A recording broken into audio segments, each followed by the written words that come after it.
Minsan napapaisip tayo kung bukod sa normal na climate na tag-init at tag-ulan, ay mayroon pa kayang ibang klima bukod sa kinalakihan natin? Dito sa bansang Kuwait ay makikita ang ganitong klase ng climate. Sandstorm or dust storm kung tawagin ito. Kung saan ay tila bang may bagyo ng buhangin kapag sandstorm.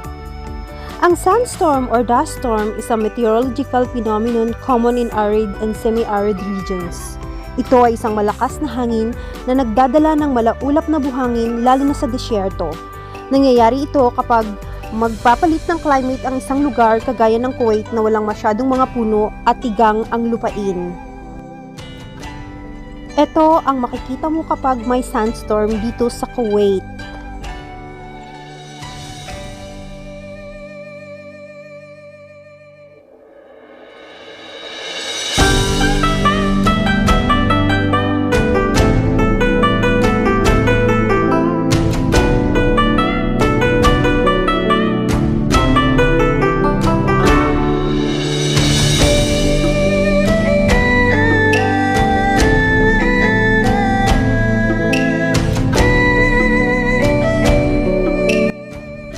Ang common symptoms na ma-experience mo sa dust storm ay pangangati ng mata, throat irritation o pangangati ng lalamunan, pangangati ng balat, coughing or sneezing at respiratory or breathing difficulties kasama na ang asthma attacks.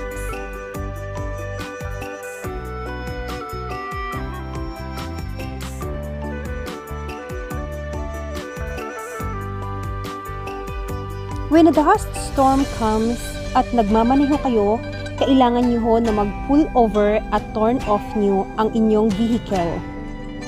After it passes, kailangan nyo ho na i-open ang hood ng inyong car and brush the engine cover, fan, and vents, at ganun din ho ang radiator. Kung kayo ay naabutan ng dust storm sa labas, kung kayo ho ay may bandana or a spare piece or clothing, tie it over your nose and mouth. Kung mayroon din ho kayong kaunting malinis na water, dampen it. If you have a mask designed to filter small particulate matter, dapat mo itong gamitin. Kung mayroon ho kayong goggles or glasses, put them on.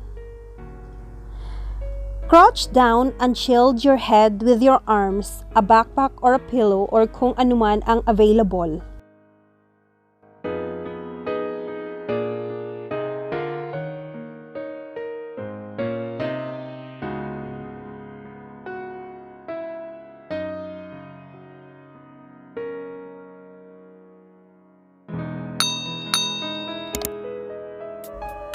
Tips para mapanatiling ligtas after a dust storm.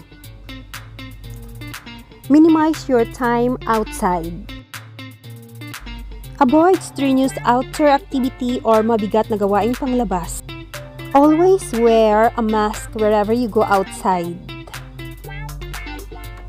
Keep your windows closed.